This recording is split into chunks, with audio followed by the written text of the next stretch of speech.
Hey, good morning. It's 5 a.m. Mester Scrum time. It's 5:02 according to my computer and 5:02 there. It looks like it's not quite 5 on our clock we got. So it's kind of interesting how that's all times vary across the world. I guess it's many hours later in offshore over India or the Philippines or Asia or other places around the world. Anyway, so good morning, everyone. I hope you had a great weekend. Um, it's 5 a.m. Mester Scrum. I want to thank all my um, people, subscribers that I've pestered a few through LinkedIn, and I'm working through everybody to join and subscribe and share. It's a long journey in the YouTube world. I was doing the math the other day of how many people you have to have subscribers and how many minutes shown before you get to do advertising, or if they do advertising, I don't know. But you know what? I'm not doing it for that. It's just interesting that it's one of those milestones you look at and see where you're at. We're just growing. Everybody's like, how many listeners you have? How many subscribers? You get a lot of people. I'm like, dude, I'm just doing this and we'll see. I put enough content out on there one day. We'll see how it goes. And we're growing. So I'm not so worried about it, but I do appreciate everybody on my LinkedIn who jumps over and subscribes. So again, please like and subscribe to 5 a.m. Mester Scrum and tell your friends about it and share it on LinkedIn when I take this video clip and then I go share it very shortly thereafter on LinkedIn just to remind everybody. I haven't figured out how to do multiple live connections at the same time. I guess I'm shaking the table. Hopefully we'll do that soon. And we're back home. Okay. So 5 a.m. Master Scrum usually talk about a couple items related to Scrum and Agile and things in general, and so that you can take them and maybe use them where you work or not, or share them for later or things like that. So today, I'm going to do the fun things because it was an interesting weekend. From my last episode, you heard me talk about taking class over the weekend and sharpening your skills, doing my own little Agile mini camp per se every year. Got different classes. At least once a year, I take a class, even if I've taken it before, because every instructor in class is slightly different. There's different takes, and you meet different people at different various levels. I've even taken the Scrum Master class a few times from different instructors, so it's kind of interesting. It's an interesting journey, and maybe I'll retrospect on some of the things as we go. I think I've done that a few times.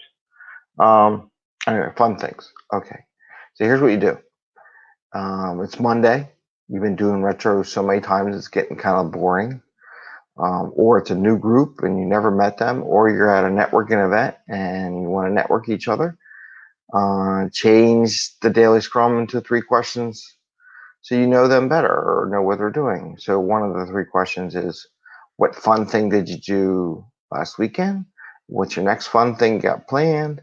And any blockers to having fun. So this one was a little different. So the fun thing we did is when I was in class, my family came down on the megabus to DC, and they went on the museums and everything like that. And yesterday at 7:30 in the morning, I guess it was dad time or whatever, my boy was like, let's play foosball. And I was supposed to get ready for a class, and I got basically kidnapped because he missed me because he was hanging out with mom and sis all day yesterday. So my fun thing was I played foosball, and then he wanted to videotape it because he wants to do his own YouTube channel. I wonder who started him on that one. Actually, he started me on this one. I go reverse. So we played foosball at 7 a.m. in the morning in the hotel lobby. So that was the best thing about the hotel, was the foosball table. So that was my fun thing down in DC, and just picking them up and seeing how they had fun. So that was fun. My next fun thing, apparently, my daughter is going to go to Girl Scout camp. So my son has picked out all these restaurants he wants to go to because she's a picky eater. So he's already laid out like 3 nights of restaurants. So I guess the next fun thing will be taking my son to eat at these restaurants that my daughter wouldn't necessarily want to go to. So that'll be a fun adventure with him, and he's all excited. He's like, "Ooh, I'm going to do this because my sister's not here to tell me what I can't do." So that'll be fun. What's blocking me from having fun? Uh, Work and volunteering and things I do at night, and being home in a timely manner so we can go out and have some fun and enjoy ourselves. So those are the kind of blockers. So I have to keep an eye on that next week because I think he's really looking forward to that.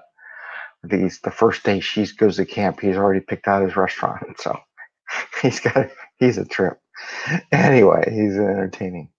Okay, so that's the how you do the fun thing, and you do this for restaurants. Like, I mean, I learned people went overseas, went to Europe one day. Like the week before, I just got back from Europe. Or I went to the Caribbean, or explored Spain, or went to Egypt and went to Israel, went overseas. Went back to India. Just got back. Went to Japan. It's amazing all the stories and trips you hear from people that you would have never guessed that they've been on trips. Like I said, they could put on, hey, we went on the mega bus, sat on the top row, and watched the whole 95. My wife's like, yeah, it's just 95, but it would be just fun cruising down 95 in the mega bus in the second row and sitting in the very front, looking out the window. And I'm trying to think. Be honest with you, what I want to do is find that city to take the mega bus to with the family. So I think that would be fun. You just got to take time to go on mega bus and figure out where the routes are. Anyway, so that way when you talk to people, you have a better visual if you're networking what they have done and how they're doing. So that's how it goes. And if your work week, it's just like, hey, it gives you a talking point to break up the monotony on your teams. So that was that. Okay. So for a new team, this came out of the discussion yesterday, one of the classes. This is why I do this. This is kind of neat. So if you have a new team, and we're talking about tools and Jira, and VSTS, and Java, and Gherkin, Sonar, just the whole mishmash of tools out there.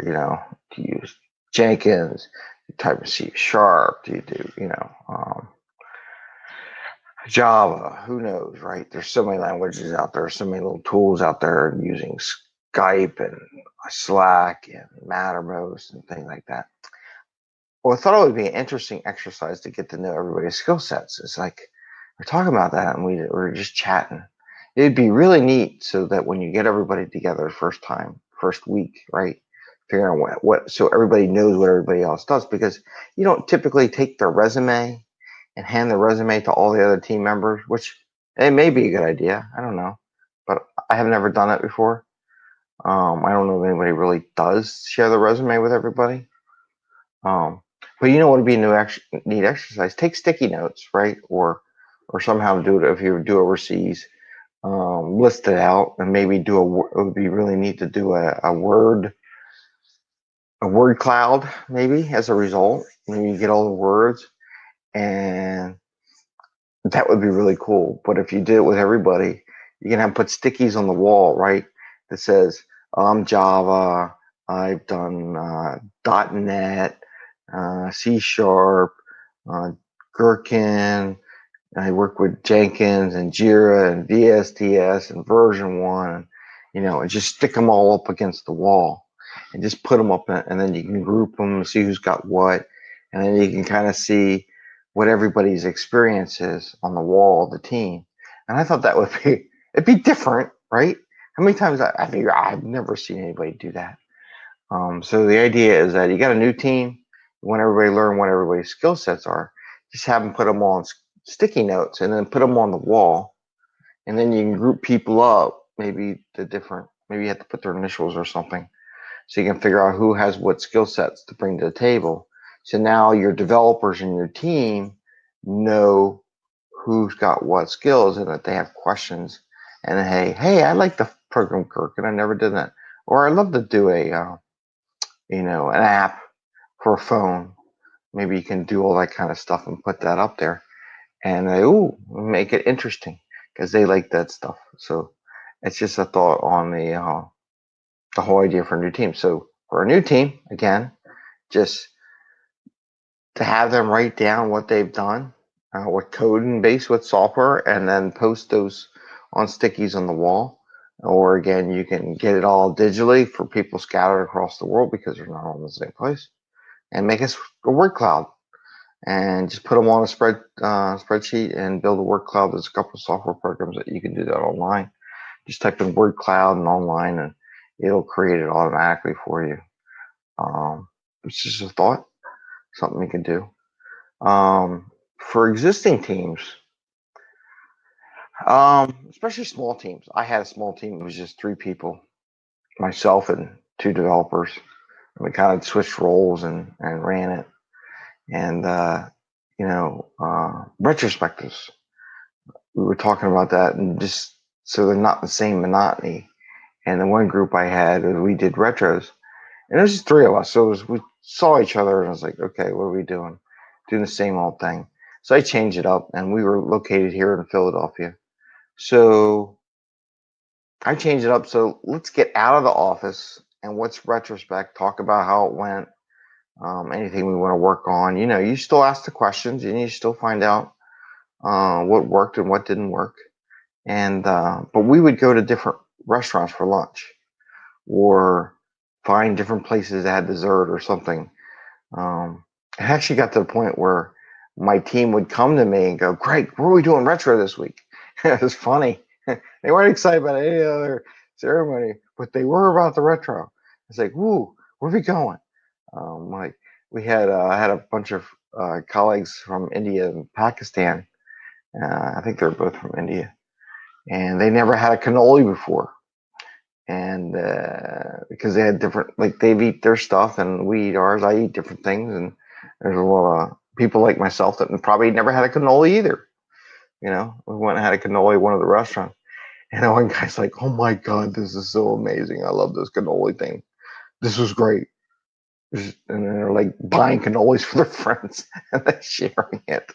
So it was fun. And it's just one of those things where, break it up, go to restaurants, get out of the office, get out of the area where you're doing a retro, go to a different place. Try maybe a different website. I don't know. Try a different thing. Do problem with a lot of systems and computers that they don't let you go use different software outside the office anymore, so it's kind of hard. But you can try different things.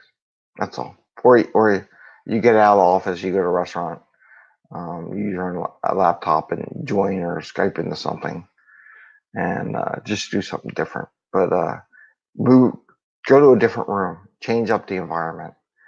That's what I would have recommend for an existing team. Anyway, so that's what I have. Again, if you're doing a retro, you do it a lot of time. I suggest, you don't have to do it every week, go out to place different, maybe once a month, every couple of sprints. You pick a new place to go out to lunch and do your retro there. I really do make it business related. You have some food and you talk about what you did. And we would do different, everyone pick a different one. Maybe next sprint, someone else's job to pick the restaurant. Some people aren't as outgoing, and as if you're the Scrum Master or somebody in there is really outgoing, you just let them go and have them pick it up. But change it up. It's fun. Make it enjoyable for a change. So all business. Well, it's 3:54 in our show. It's been almost 15 minutes. I try to keep it within 15 minutes. Again, it's 5 a.m. Mester Scrum, and I really do appreciate all my LinkedIn friends and connections, business connections, who have come over and connected to my subscribe site and watched some of these videos. I do expect you all to give me comments on what you think we should talk about or any ideas you want to talk about. And in the future, maybe I'll bring you on board. And thank you very much. 5 a.m. Mester Scrum. Please subscribe and share Scrum and Agile activities and ideas, and where we're going to go from there. And thank you all very much, and have a great day. Happy Scrumming, and enjoy it. Take care. Bye. Yes, I'm going to end, and we're going to go say goodbye.